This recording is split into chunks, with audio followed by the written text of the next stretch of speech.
या व्हिडिओला लाईक करा आणि आम्ही बैलगाडाप्रेमी या यूट्यूब चॅनलला सबस्क्राईब करा. तसेच बेल आयकॉनवर क्लिक करा म्हणजे तुम्हाला आमचे नवनवीन व्हिडिओ पाहता येतील. दादा तुमचं स्वागत आहे आमच्या चॅनलमध्ये. तुमचं नाव सांगा. मी लहू चाळके, माझं गाव वडवळ आहे. तुमचा म्हणजे काय व्यवसाय काय करता? माझा ट्रान्सपोर्टचा बिझनेस. ट्रान्सपोर्टचा बिझनेस. ही आवड कशी काय निर्माण झाली? ही आवड म्हणजे आम्ही मित्रमंडळी पहिल्यापासून आम्हाला लहानपणापासूनच छंद होता शर्यत. पण आमच्याकडे असं कुठला बैल वगैरे नव्हतं. आम्ही स्वप्नीलची झाले, आम्ही किरण, आम्ही हे एकत्र शिकलेली मंडळी होतो सगळे. पण नंतर आम्ही असं शाळेतून चोरून जायचो शर्यती बघायला. तिथपर्यंतची आम्हाला आवड होती.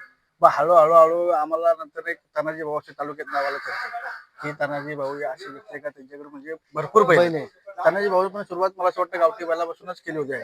आणि मग हळूहळू त्यांना पहिल्यापासूनच आवड होती, शर्यतीची आवड होती. हळूहळू त्यांनी त्याच्यामध्ये एवढं नाव केलं की आज 25 बैलांची दावण त्यांच्याकडे. बरोबर. मग आम्ही असं मित्रमंडळी असे जमत आम्ही तबेल्यापर्यंत पोहोचलो. पण तानाजी भाऊंनी आम्हाला एवढी मोठी संधी दिली, काही नियोजन सगळं तुम्ही बघा आमच्या ताब्यात दिलं, सर्व मित्रमंडळीच्या ताब्यात. तर आता दादा म्हणजे मला असं प्रामुख्याने बोलावं असं वाटतंय का एवढी मोठी नंदी आपल्या तानाजी भाऊंच्या दावणीला आल्यानंतर खरं तर जबाबदारी आता आमच्या सर्वांची वाढलेली, खूप जबाबदारी वाढलेली. आम्ही माणसं बघितलीत, शर्यती क्षेत्रातली फार मोठी मोठी माणसं बघितलीत ना, असं नाही. परंतु ह्या व्यक्तीबद्दल बोलायचं झालं ना, हा व्यक्तीचा स्वभावच वेगळा आहे. कधी आता बेंजोरच्या शर्यती आम्ही सोन्याबरोबर पण शर्यत केलेली. सोनार पाडायच्या सोन्याबरोबर जयेश पाटलांबरोबर आम्ही वावलेला शर्यत केलेली. बिंजोडी शर्यत आम्ही केला. राहुल बैलांबरोबर आम्ही शर्यत केलेली आहे. परंतु बैलांच्या मागून असं बरेचसे आता शर्यतीतले मोठे लोक आहेत ना, त्याचे मॉप घेऊन असं जातात. बरोबर. आमच्या पाठी काय मॉप असतो, पण ज्या व्यक्तीला कधीच तुम्ही अड्ड्यात पाहिला नसाल. नाही कधी एवढं मोठं मन आहे, हे घ्या, हे तुम्ही बघा, हे सर्व तुमच्या ताब्यात दिलेलं आहे. आता ही एवढी मोठी जबाबदारी आमच्या आमची खरं जबाबदारी वाढलेली आहे.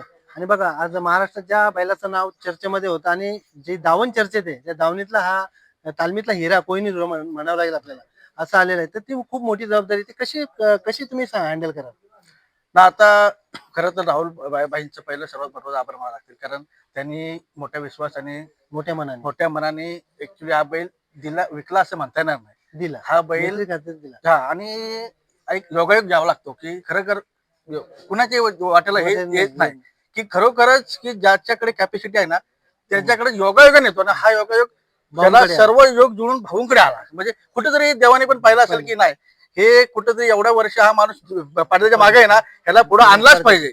या योगाने हा योग, आणि त्यांच्यामुळे आम्ही ऑटोमॅटिक आता पडद्यामध्ये आलो. अजूनपर्यंत जे आम्ही मागे होतो सर्व मागे नाही म्हणता येणार, परंतु तो योगायोग आता या एलियनच्या मार्फत आणि आपला राहुलबाईंच्या मार्फत हा आलेला आहे. खरं दिलदार मनाचा राजा माणूस, ज्या माणसाची ओळख संपूर्ण महाराष्ट्रात असे राहुलभाई पाटील यांचं नाव चर्चेत आहे. त्याचप्रमाणे त्यांना साजेसं व्यक्तिमत्व आपलं भाऊंचं आहे. बरं, भाऊंबद्दल काय सांगाल अजून? भाऊंबद्दल बोलण्यासारखं बरंच आहे, परवा आता मी बोलण्यापेक्षा आता हळूहळू ऑटोमॅटिक ते पुढे येणार. भाऊने आम्हाला जे दिले ना, आम्हाला शर्यती हा विषय आम्ही मागवतो, आम्ही खूप मागे असायचो. पण हळूहळू तबेल्यावरती यायला लागलो. भाऊनी जबाबदारी हातात दिली. त्याच्यानंतर आमची मित्रमंडळी रवी शेटे, स्वप्नीलजी, किरणजी, सर्व मंडळी. आता हे सुद्धा उपसरपंच आहेत ग्रामपंचायतचे, आपल्या बाजूच्या गावातल्या ग्रामपंचायत हे उपसरपंच आहेत. म्हणजे ही सगळी सुशिक्षित मंडळी इथं आहेत. असं येतं ना की, आणि ह्या सर्व मंडळींना पडद्यावरती आणायचं काम भाऊंनी या तालुक्यामध्ये ही ओळख जी निर्माण झाली ना, आमचं जे नाव झालं ना सर्व भाऊंमुळे झालेलं आहे. बरं, आता शेवटचा प्रश्न तुम्हाला विचारतो, काय दिलं बैलगाडी क्षेत्राने तुम्हाला? मुळात आता दिलं म्हणण्यापेक्षा सगळी सांगू मी तुम्हाला साहेब, आम्ही जेव्हा अड्ड्यामध्ये जातो ना का, तेव्हा डायरेक्ट लोक काय म्हणतात, मोन्या ग्रुपची गँग आली, हेच आम्हाला दिलंय. बस, आम्हाला बाकी काय नाही. ही जी ओळख आहे संपूर्ण बैलगाडा क्षेत्रामध्ये, ती ओळख बघा. आणि किती पैसा आहे ते कोण बघत नाही, की मार्केटला तुमचं नाव कसं आहे ते कोण बघत नाही, परंतु जी ओळख आहे बैलामुळे झालेली त्याबद्दल काय सांगाल? मोन्याबद्दल काय सांगाल आणि काय भावना आहेत? मोन्या ह्या तानाजी भाऊ श्रीखंडे यांच्या घराचा एक सदस्य. सुरुवात म्हणजे मोन्यापासून भरपूर, पण मोन्या हा एवढा लाडका बैल आहे ना साहेब, का त्या बैलाला एवढी माणसापेक्षा बुद्धी जास्त आहे. एवढा तो बैल हुशार आहे, खूप छान आहे. तुम्ही त्याच्या व्हिडिओ जर पाहिलात ना, तो त्याला एवढा मोठा तो आवा ढवे बैल शरीरष्टीचा आहे, पण जेव्हा त्याला उभा करायला लागतो ना आपण खाली, एकदम तो शांतपणे उभा राहतो. आणि मालकासाठी जीवाचं रान करणारा बैल येतो. ह्या तबेल्याचं एक वैशिष्ट्य आहे, कितीही चकरणारे बैल किंवा बाजूला जाणारे बैल आहेत ना सर, ते हित येऊन सरळ झालेले आहेत. आणि हित येऊन बऱ्याच जणांनी ह्या मोन्यामध्ये टाकून सरळ करून घेऊन नाव केलेले आहेत. ही खासियत आहे त्या मोन्याची. अतिशय मालकासाठी जीवाचं रान रान करणारा करणार. तो बैल म्हणजे मोन्या. हे बघा, आणि मागाशी बाईट मध्ये भाऊने एकच सांगितलं की बैल किती लाखाचा आणि किती करोडाचा होता पण पहिला बैल माझ्या मोन्यामध्ये मोन्यामध्ये मोन्या खूप हे मोन लाडका आहे. सदस्य आहे. लाडका सदस्य. तर आमच्याशी चर्चा केल्याबद्दल खूप सारे धन्यवाद तुम्हाला देखील. आणि असंच आपलं मोन्या ग्रुप संपूर्ण महाराष्ट्रामध्ये फेमस हो. दिला ना साहेब, त्याच्याबद्दल तुम्हाला थोडंसं बोलायचं आहे. बोला ना. अजूनपर्यंत आपल्या चॅनल मार्फत किंवा अजूनपर्यंत आम्ही फक्त आमच्या भागातच होतो. हो, हो. पण आज एलियन मुळे आम्ही जेवढ्या देशामध्ये शर्यती पाहिल्या जातात आम्ही बऱ्याच ऑलरेडी देशात देशामध्ये पोहोचणार आहोत. हेच दिलं आम्हाला. बरोबर ना, हीच ओळख खूप महत्वाची आहे हो. आणि ते नाव साजेसं असं म्हणजे तानाजी भाऊंचे जे कर्म आहेत, हो. कर्माची फळं येतात ना बोलतात, ते कर्माचं हे पुण्याचं फळ असं आपल्याला म्हणता येईल. आणि हे जे योगदान लाभलं त्यामध्ये जे कोणी आपले त्यांचे मित्रपरिवार तुमचा सर्वांचा ग्रुप आहे, तुमची देखील मेहनत तेवढीच आहे. आणि आता जबाबदारी तुमची 10 पटीने वाढली. वाढलेले. हा तर त्यासाठी खूप साऱ्या शुभेच्छा. आणि असंच आपल्या एलियनच्या मार्फत संपूर्ण महाराष्ट्र नाही तर संपूर्ण जगामध्ये जसं बाकासूरचं नाव, मथुरचं नाव आपल्या संपूर्ण जगामध्ये 14 देशांमध्ये आहे, त्याप्रमाणे एलियन देखील नाव करेल. करेक्ट. यासाठी आमच्याकडून तुम्हाला मनपूर्वक आणि शुभेच्छा. याच्यामध्ये साहेब अजून एक व्यक्ती खूप धडपडत असते आमच्या ज्ञानेश्वर माऊली. ते इथं आता नाहीत, आणि उपस्थित नाहीत. उपस्थित नाहीत कामानिमित्त ते थोडेसे बाहेर गेलेत. पण त्यांची धडपड खूप खूप असते. ह्या मोन्या ग्रुपच्या दावणीसाठी एक महत्वाचे विभाग म्हणजे बरोबर. ज्ञानेश्वर पाटील माऊली, त्यांना हो. माऊली या नावाने ओळखलं जातं.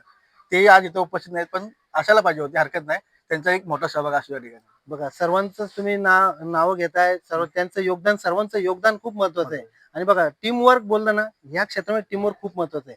टीम वर्क तुमचं चांगलं असेल तर तुमचा सक्सेस 100%. टीम वर्क जर तुमचं व्यवस्थित नसेल, नियोजन व्यवस्थित नसेल, तर तुमचा बैल किती पळणार असू द्या पण तो थोडासा मागे येतो. बरं, आता दावणीला एवढी बैल आहेत, निवड कशी करता? हा बैल तो बैल पळवायचा, ती लय मोठी कन्फ्युजन असतं. ते कोण करतं? त्यासाठी ही बघा, ही जी मंडळी बसली ना सगळी, दोन्ही जाणती ही मंडळी. सगळी जुनी जाणती मंडळी, यांचं सगळं कारण कसं आहे, नियोजन, कारण ह्यांना परफेक्ट माहिती आहे. कुठला बैल कुठे टाकायचा, कुठला बैल कुठे टाकायचा, कुठला बैल आल्यानंतर त्याला कुठला बैल जोड द्यायचा, हे सगळं नियोजन ह्या सर्व मंडळीकडे असतं. कारण एवढी जवळजवळ मी संपूर्ण गोठा भरलेला आहे, एवढी बैल मी बघितली आणि सर्व टॉपचे आहेत. त्याच्यामुळे सर्व कोणता top बैल किती पळतो, काय करतो, जो सांभाळतो. कधी कधी आमच्यात युद्ध होतं. अरे करायचं काय, करायचं टाकायचा कुणाला, मग भाऊ सजेशन करणार.